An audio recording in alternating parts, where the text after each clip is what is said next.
জয়গুরু। আমি শ্রী সৌমিক জ্যোতির্বিদ বলছি।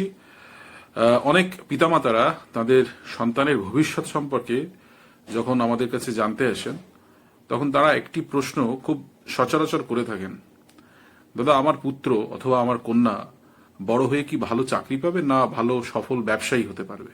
আপনি যদি একটু চারদিকে বিচার করে দেন খুব ভালো হয়।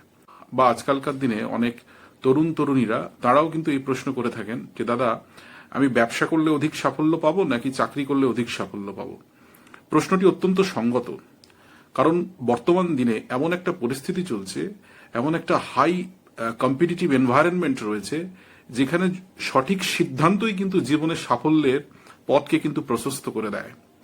আমাদের বৈদিক জ্যোতিষশাস্ত্রে যখন আমরা কোষ্ঠী বিচার করাই তখন একটি কথা দেখবেন লেখা থাকে যে করণ, পাশে বিভিন্ন করণের নাম লেখা থাকে, ভাবকরণ, বালবকরণ, কিন্তুগ্নকরণ, শকুনীকরণ ইত্যাদি। এইগুলো কি তাৎপর্য বহন করে? আজকে একটি করণের কথা বলবো। যদি আপনার জন্ম এই করণে হয়ে থাকে, অথবা আপনার পুত্র অথবা আপনার কন্যার জন্ম যদি এই করণে হয়ে থাকে, তাহলে কিন্তু সফল ব্যবসায়ী হওয়ার সম্ভাবনা অনেকাংশে বৃদ্ধি পায়। আমাদের বৈদিক জ্যোতিষশাস্ত্রে মোট 11 ধরনের করণ রয়েছে। এদের মধ্যে 7টি করণকে বলা হয় চরকরণ, আর 4টি করণকে বলা হয় স্থিরকরণ। আজকে যে করণের কথা বলতে যাচ্ছি সেই করণের নাম হচ্ছে বণিজকরণ। এটি কিন্তু চরকরণের অন্তর্গত। বণিজ একটি সংস্কৃত টার্ম যার অর্থ হচ্ছে বাণিজ্য, ট্রেডার্স, ব্যবসায়ী ইত্যাদিকে বোঝায়।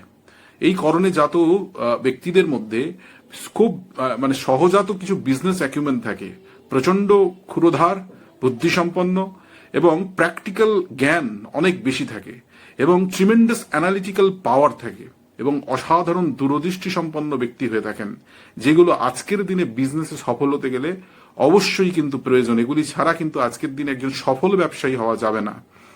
এছাড়াও এই করণকে যদি আমরা আরেকটু বিশ্লেষণ করি, এই করণের কিন্তু অধিপতি যিনি, তিনি হচ্ছেন মণিভদ্র, যক্ষদের মধ্যে যিনি অন্যতম, অতুল সম্পদের অধিকারী। এই করণের অধিপতি গ্রহ শুক্র, যা অর্থ সম্পদ প্রাচুর্যের প্রতীক। দেবী হচ্ছেন শ্রী। সুতরাং এই করণে জাত ব্যক্তিরা অত্যন্ত ভাগ্যবান এবং তাদের অনেকটা সফলতার জায়গা প্রশস্ত হয়েই থাকে।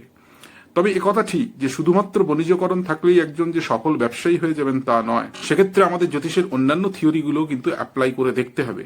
এটা কিন্তু একটা অনেক ভালো ইন্ডিকেশন দিয়ে দেয়। এর সাথে যদি দেখা যায় 2, 7, 10, 11 এদের মধ্যে যদি পিএসি কানেকশন হয়, অর্থাৎ প্লেসমেন্ট আসপেক্ট কনজাংশন, যেটা বাংলায় সহাবস্থান, দৃষ্টি বিনিময়, ক্ষেত্র বিনিময়, এগুলো যদি ঘটে থাকে, তাহলে কিন্তু একজন যে সফল ব্যবসায়ী হতে পারেন এ বিষয়ে কিন্তু বলার অপেক্ষা রাখে না।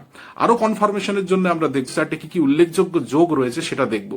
সেখানে যদি পঞ্চ মহাপুরুষ যোগের কোনো একটি বা দুটি যোগ পাওয়া যায়, অথবা গজকেশ্বরী যোগের মতো যদি খুব ভালো যোগ থাকে, অথবা যদি বসুমতী যোগ থাকে, অথবা যদি অধিযোগ থাকে, তাহলে কিন্তু অনেকটা কনফার্মেশন পাওয়া যায় যে এই জাতক চাকরি অপেক্ষা যদি ব্যবসা করেন তাহলে কিন্তু তিনি অনেক বেশি সম্মান, অর্থ প্রতিপত্তি অর্জন করতে পারেন। কোনো কোনো ক্ষেত্রে দেখা যায় যে গাইডেন্সের অভাবে শুধুমাত্র জাতক একটি চাকরির সঙ্গে যুক্ত থাকেন, যে চাকরিতে কিন্তু তার জব স্যাটিসফ্যাকশন বলে কিছু থাকে না। ফলে জীবনে একটা ডিপ্রেশন চলে আসে, কারণ আসাই স্বাভাবিক। যার মধ্যে এত স্কিল রয়েছে, এত বুদ্ধি রয়েছে, তিনি যদি প্র্যাকটিক্যাল সেই স্কিলগুলোকে অ্যাপ্লাই করার জায়গা না পান, তার মধ্যে তো ফ্রাস্ট্রেশন, হতাশা, যন্ত্রণা এগুলো থাকবেই। তাই বিলম্ব না করে আপনার চার্টে যদি দেখা যায় বা আপনার যদি কোষ্ঠীতে লেখা থাকে যে আপনার করণ হচ্ছে বণিজকরণ, অবশ্যই কিন্তু আপনি আপনার নিকটবর্তী কোনো অ্যাস্ট্রোলজারের কাছে যান, গিয়ে চার্টটা আপনার অ্যানালিসিস করান, দেখুন যে আপনার চার্টে ভালো বিজনেস করার যোগ আছে কিনা, কোন ফিল্ডে বিজনেস করলে ভালো হবে সেটা তিনি অবশ্যই আপনাকে গাইড করে দেবেন। আজকের আলোচনাটি এই পর্যন্ত। যদি ভিডিওটি ভালো লাগে অবশ্যই ভিডিওটিকে শেয়ার করতে পারেন এবং পেজটিকে ফলো করতে ভুলবেন না, কারণ এই পেজে অথেন্টিক অ্যাস্ট্রোলজি চর্চা হয় এবং আধ্যাত্মিক চেতনার আলোকে জ্যোতিষ চর্চা হয়। এখানে কোনো রকম শাস্ত্র বহির্ভূত মন গড়া কথাবার্তা বলা হয় না। নমস্কার।